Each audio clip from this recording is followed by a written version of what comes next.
if I didn't have that, gosh, maybe I should have got that epidural, give me it. They're like, no, it's too late, now you're pushing. I was laying down, the contractions were so painful.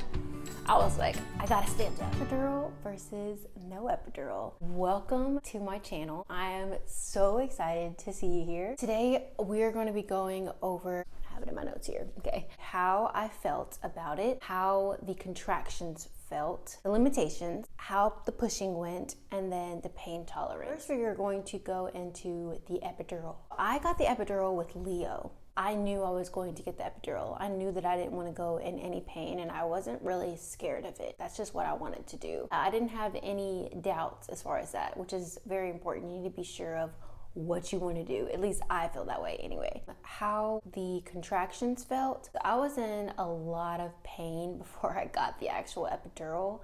The contractions were escalating and I didn't know any breathing techniques at that time.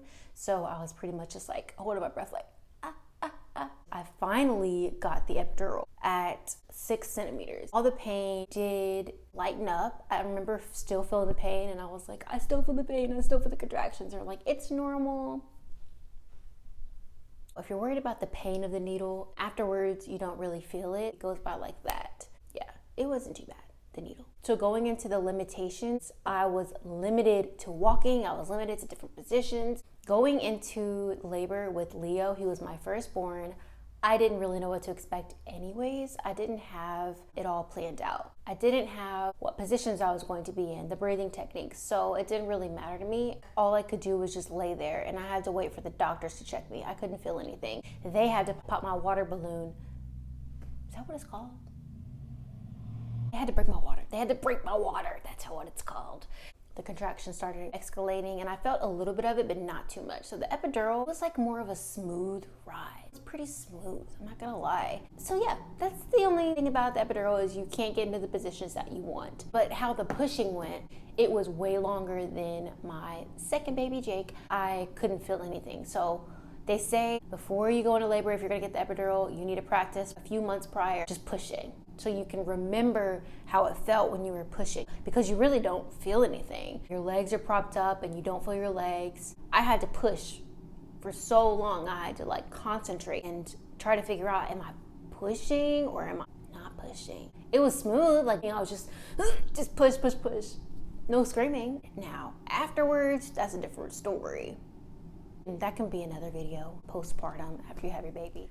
Okay, if the camera looks a little weird, it's because I completely forgot to mention. After I got the epidural, I could not walk on my right leg. It was in so much pain, almost like numb-like still, for 2 weeks. Numb, but also not numb, if that makes sense. I couldn't walk on it. I had like a really, really weird limp. So getting the epidural, I really would say that that is a con for me, personally. That was another thing where I was like, this can't be good. This is, I don't feel like that should be happening. So beware, there could be side effects. I'm not trying to scare you.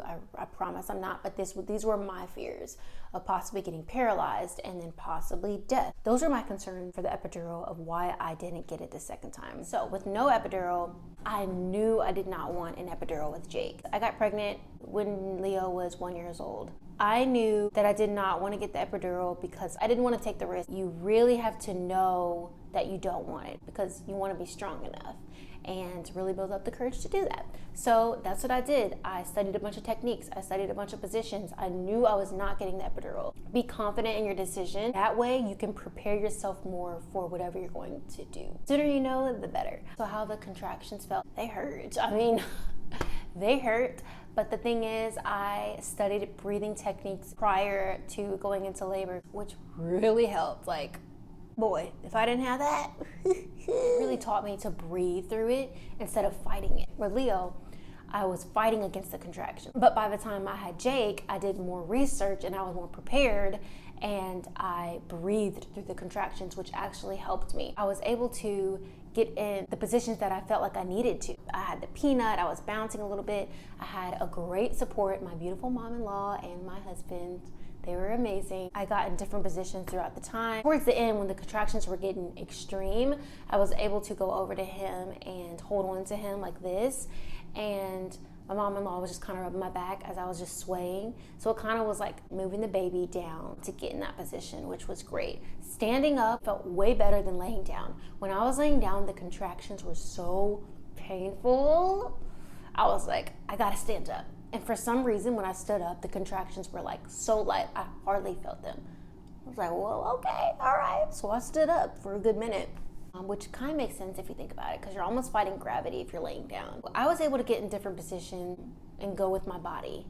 And when I finally was able to push, I could feel him coming out. I remember yelling, "Mama!" I literally yelled, "Mama!" But whenever he finally came out, honestly, it was such a beautiful experience. Of course, it was painful, but because I was prepared and I breathed through it the entire time, it was totally worth it. And even when I pushed Jake out, I really felt connected to God. I felt connected to motherhood. It was just so raw and beautiful, feeling him come out into this world. Like, I delivered this baby. I did this, and I had to believe in myself. I remember halfway through it, I was like, I can't do this. And then I was looking at everybody, and I was like, wait, I can do this. Because I remember thinking to myself, no, I have to believe in myself if I'm going to deliver this baby. I pushed for 15 minutes. When it was time to push, it was time to push. Because I'm like, I could feel him coming out. So I'm starting to get a little loud. I don't know if you guys signed up for all this details, but you're going to get it. But prior to that, I wasn't screaming. I was more just breathing, like,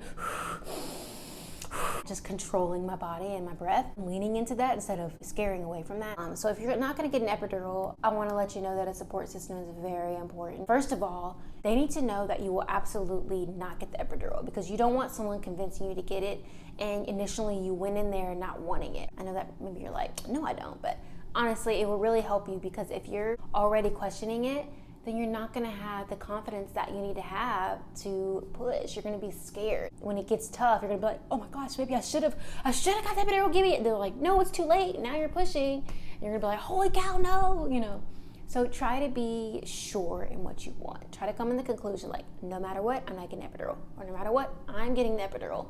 That way you can start preparing for that specific thing you're going to do.